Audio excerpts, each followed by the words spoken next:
In a big relief for students, the government has issued notification for reducing the weight of school bags for students from class 1 to class 10 from the 2024 to 25 session onwards.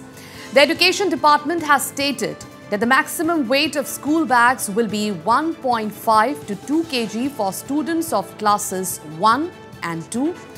2 to 3 kg for students of class 3 to 5.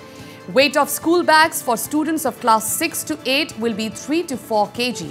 And for students of class 9 and 8, the weight of school bags should be 5 kg at the most. As per reports, the decision to reduce the weight of school bags has been taken, keeping in mind both the mental and physical health condition of the students.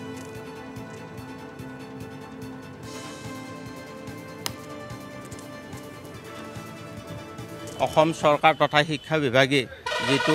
ওজন হিসাবত লৰা ছোৱালীৰ শ্ৰেণী wise ওজন হিসাবত যেটো নিয়ম পালন কৰিছে সেইটো মই প্ৰশংসা কৰিছো ধন্যবাদ জনাইছো কাৰণ ক্লাস 1 ৰ পৰা 2 লৈকে 1.5 কেজি বা 2 কেজি এইটো ঠিকই আছে ক্লাস 2 ৰ পৰা 2 লৈকে 3 কেজি এইটো ঠিকই আছে ক্লাস 9 আৰু 10 মান শ্ৰেণীৰ কাৰণে 5 কেজি বা 5 কেজি তলত কাৰণ চাওক এইটো আজিকালি যেটো লৰা ছোৱালী বিলাকে পঢ়াৰ কাৰণে ইমান ব্যস্ত যে হিয়তে মানসিকভাৱে যথেষ্ট ভাগৰুৱা হৈ যায় তাৰ উপৰি যদি হিয়তে 10-12 কেজি ওজন সদায় পিঠিত বান্ধি লৈ যাব লাগে তেতিয়া আৰু যথেষ্ট ভাগৰুৱা হ'ব আজি এনেকুৱা হৈছে যে কিছুমান লৰা ছোৱালী এনেকুৱা 10-12 কেজি লোৱাৰ কাৰণে কুজা হৈ যাব লগা হৈছে এইটো মই অসম চৰকাৰ তথা শিক্ষা বিভাগক মই এজন অভিভাৱক হিচাপে এটো ধুনিয়া পদক্ষেপ লৈছে প্ৰশংসনীয় পদক্ষেপ লৈছে ইমান বুজা তেওঁলোকে পিঠিত ইমান বুজা লৈ যাবলগীয়া হয় প্লাস শিক্ষাৰ প্ৰেছাৰটো যেটো আজিকালি মাক দেউতাকে হওক বা যিয়ে হওক মোৰ ল'ৰাটোৱে কেনেকেনো 90-95% উলিয়াব পাৰে সেই দিশলৈ গতি কৰিছে তেওঁলোকৰ যেটো খেলা ধুলাৰ পৰা সম্পূৰ্ণ বঞ্চিত কৰি ৰাখিছে আৰু এই বেগৰ বুজাটোৱে যথেষ্ট প্ৰেছাৰ দিয়ে গতিকে খুব ভাল পদক্ষেপ গ্ৰহণ কৰিছে অসম চৰকাৰে শিক্ষা বিভাগে আমি আদৰণি জনাইছো এই বস্তুটো মানে সম্পূৰ্ণৰূপে লাগু হ'ব লাগে আমি আশা ৰাখিছো হিমন্ত বিশ্ব শৰ্মা ডাঙৰীয়া নেতৃত্বত এইখন চৰকাৰে এই শিশুসকলক অন্তত কিছু পৰিমাণে হলে ওজনৰ পৰা হ্ৰাস কৰিব বুলি আমি আশা ৰাখিছো প্ৰাইভেট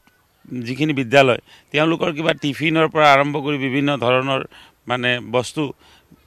অনাৰ কাৰণে প্ৰাইভেটতহে বেছি মানে কষ্ট পোৱা অনুভৱ হয় আমি চৰকাৰী বিদ্যালয়ৰ ছাত্ৰ-ছাত্ৰীসকলক কিতাপখিনি বিদ্যালয়ৰ পৰা দিওঁ তেওঁলোকে মাত্ৰ 4-5খন বহি আনিব লাগে আৰু টেক্সটবুকটো গধুৰ টেক্সটবুক নানিলেও আমাৰ ৰুটিন মতে টেক্সটবুক আনিলে হ'ল সদায় গোটেই কিতাপখিনি আনিবলগীয়া নাথাকে গতিকে এইটো ঠিকই আছে এইটোৰ দ্বাৰা ছাত্ৰ-ছাত্ৰীসকলৰ যেটো শাৰীৰিক পৰিশ্ৰম হয় ৰাতিপুৱা সেইটো অকমান লাঘৱ হ'ব গতিকে এইটো ভাল পদক্ষেপ আৰু ইয়াত বিশেষকৈ আমাৰ চৰকাৰী বিদ্যালয়বোৰত বেছি সমস্যা নাই বুলি মই ভাবো